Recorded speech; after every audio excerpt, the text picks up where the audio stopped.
नमस्कार, आप देख रहे हैं चैनल 18 भारत। आइए नजर डालते हैं पंचकुला की खास खबर पर। जननायक जनता पार्टी के जिला पंचकुला से शहरी प्रधान ओपी सिहाग व ग्रामीण प्रधान भाग सिंह दमादम के संयुक्त नेतृत्व में उपायुक्त जिला पंचकुला व उनके माध्यम से हरियाणा प्रदेश के मुख्यमंत्री तथा भारत के प्रधानमंत्री के नाम चीन से व्यापारिक संबंधों का पुनः विचार करने व चीनी सामान के आयात को रोक लगाने बारे ज्ञापन सौंपा। ज्ञापन के माध्यम से गत दिनों लद्दाख के गलवान घाटी में अधिकारी सहित शहीद हुए 20 जवानों को पार्टी की ओर से श्रद्धांजलि दी गई। वह हरियाणा प्रदेश सरकार द्वारा चीनी कंपनी को मिले अरबों के ठेके को रद्द करने के लिए बधाई दी। तो जो आपने ज्ञापन दिया है वो किस उसका दिया है? देखिए, पिछले दिनों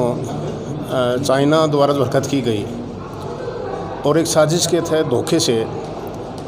हमारे 20 सैनिकों को जिस तरह से उन्होंने मारा है और 20 सैनिक हमारे शहीद हुए हैं, एक तो उनको हम श्रद्धांजलि जननायक जनता पार्टी देती है और साथ में चाइना जैसा धोखेबाज देश जो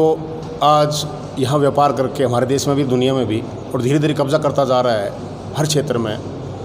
तो ज्ञापन बाद हमने ये रिक्वेस्ट की है। आज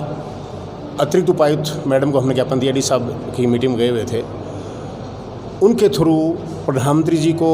और मुख्यमंत्री जी को अनुरोध किया है कि इनके साथ जो व्यापार के संबंध है उस पर पुनर्विचार करें। चाइना आज 4 गुना निर्यात यहाँ कर रहा है, जबकि आयात सिर्फ 1/4 वहाँ हो रहा है हमारा, तो इस पर पुनर्विचार करें। उनको कंपनियाँ जो उनकी हैं उनको आगे किसी तरह कॉन्ट्रैक्ट नहीं दिए जाएँ, उनका जो सामान बहुत ज़्यादा आ रहा है वो वहाँ से नए मंगवाया जाए और भारत के अंदर यहाँ ऐसी स्कीम, ऐसी तकनीक विकसित की जाए, क्योंकि यहाँ पर लेबर की कमी नहीं है, माइंड की कमी नहीं है, यूथ है, जवान है सारा देश, तो यहाँ बढ़ावा दिया जाए। क्योंकि यहाँ जो श्रम है, जो यहाँ लेबर है काफ़ी सस्ती है, उनको ट्रेन करके हमारे युवाओं को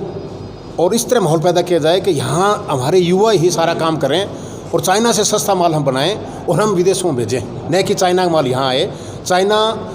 हर देश में धीरे आगे बढ़ रहा है और बहुत से ऐसे बिजनेस हैं जिसमें कहीं 50% के 70% के 90% तक सोलर का जो काम है वो चाइनीज़ कंपनी का कब्जा है यहाँ भारत में भी। तो उसमें हमने जो ज्ञापन यही था कि भारत को ये जो उद्योग धंधे हैं, यहाँ के जो स्थानीय जो लोग काम करते हैं, उद्योगपति हैं, उनको बढ़ावा दिया जाए और चाइनीज़ जो माल है वो कम से कम मंगाया जाए। इसलिए हमने आज ये ज्ञापन दिया था और ज्ञापन में सारी चीज़ें बड़े विस्तार से हमने दी हैं सारी, तो आज हमारा ज्ञापन देने का मकसद दिया था।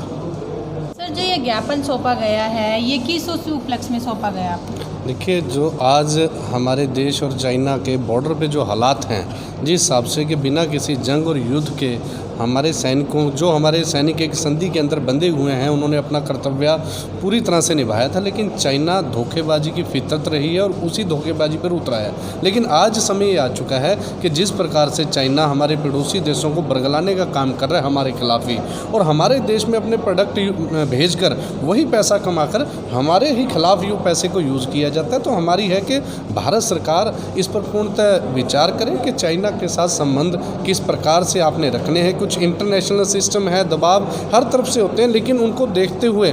हमारा आयात और निर्यात किस रेशो के अंदर हो और हम किस प्रकार से चाइना की फाइनेंशियली तौर पर जो भारत में व्यापार कर रहा है कमर किस प्रकार तोड़ पाएँ, ताकि वही हमारा पैसा हमारे सैनिकों के ऊपर मारने के लिए वो यूज़ ना कर सके, हमारी ज़मीन पर कब्ज़ों के लिए यूज़ ना कर सके। इस प्रकार अब चाइना पूरे दुनिया के बहुत से ऐसे देश हैं जो अपनी हरकतों से दुश्मन बनाता जा रहा है और हमारे पड़ोसी देशों को बरगलाने का काम कर रहा है। तो आज के माध्यम से यही भारत सरकार से है कि पूरा देश भी यही चाहता है कि जो चाइनीज़ सामान हिंदुस्तान के अंदर जिस प्रकार धड़ल्ले से सरकार को करोड़ों रुपए अरबों रुपए का वहाँ पे लाभ हो रहा है, उसको किसी तरह से रोका जाए और इस पर पूर्णतः दोबारा से विचार किया जाए। चैनल 18 भारत की टीम के साथ पंचकुला हरियाणा से दिव्या राणा की ये रिपोर्ट।